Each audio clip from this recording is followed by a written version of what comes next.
కూటమి ప్రభుత్వంలో చంద్రబాబు తమ వారికే మద్యం దుకాణాలు దక్కేలా చేసి రాష్ట్రంలో లిక్కర్ మాఫియాను నడిపిస్తున్నారని మండిపడ్డారు.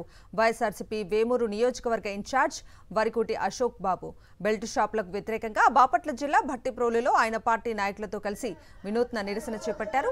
అనంతరం మాట్లాడుతూ 2900 మద్యం షాపుల సంఖ్యను 3900కు పెంచి ప్రతి మద్యం దుకాణం పక్కన పర్మిట్ రూమ్లను ఏర్పాటు చేశారన్నారు. ఇలా మద్యాన్ని ఏరులై పారిస్తూ ప్రజలను కూర్చోబెట్టి మరీ వారితో మద్యం తాగిస్తున్నారని విమర్శించారు.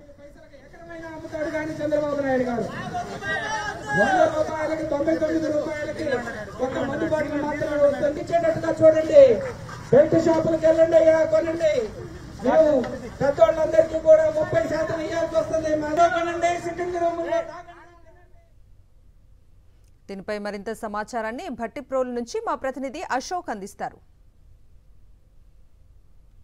ఇప్పుడు వేమూరు నియోజకవర్గంలోని భట్టిప్రోలులో ఉన్నాం. భట్టిప్రోలులో వైఎస్ఆర్ కాంగ్రెస్ పార్టీ నియోజకవర్గ ఇన్ఛార్జి వరికోటి అశోక్ బాబు వినూత్న నిరసన చేపట్టారు. పూర్తిగా ఏదైతే బెల్ట్ షాపులు నియోజకవర్గంలో భారీ స్థాయిలో ఉన్నాయి. దాంతోపాటుగా పర్మిట్ రూములు కూడా అనుమతించారు. దాన్ని నిరసిస్తూ వినూత్న నిరసన కార్యక్రమం చేపట్టారు. మనతో వరికోటి అశోక్ బాబు ఉన్నారు. ఏంటి సార్, ఏంటి వినూత్న నిరసన?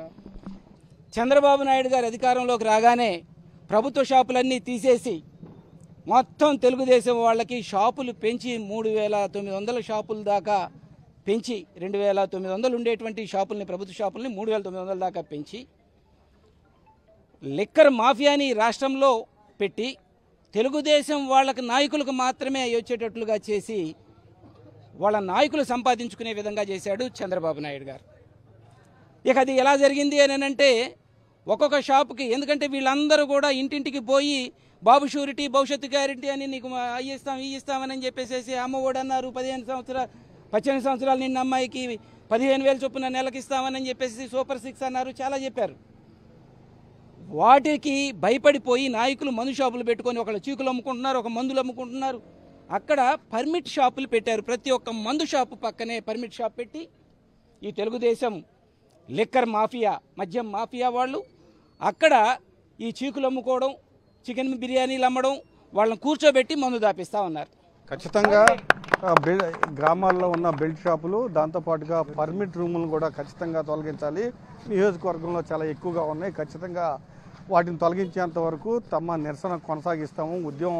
భారీ స్థాయిలో ఉద్యమం చేసి ఖచ్చితంగా ఆ బెల్ట్ షాపులను తొలగించేంత వరకు పోరాటం కొనసాగిస్తామని కూడా అశోక్ బాబు చెప్తూ ఉన్నారు. కెమెరామెన్ భాషతో అశోక్, సాక్షి టీవీ, భట్టిప్రోలు, బాపట్ల జిల్లా.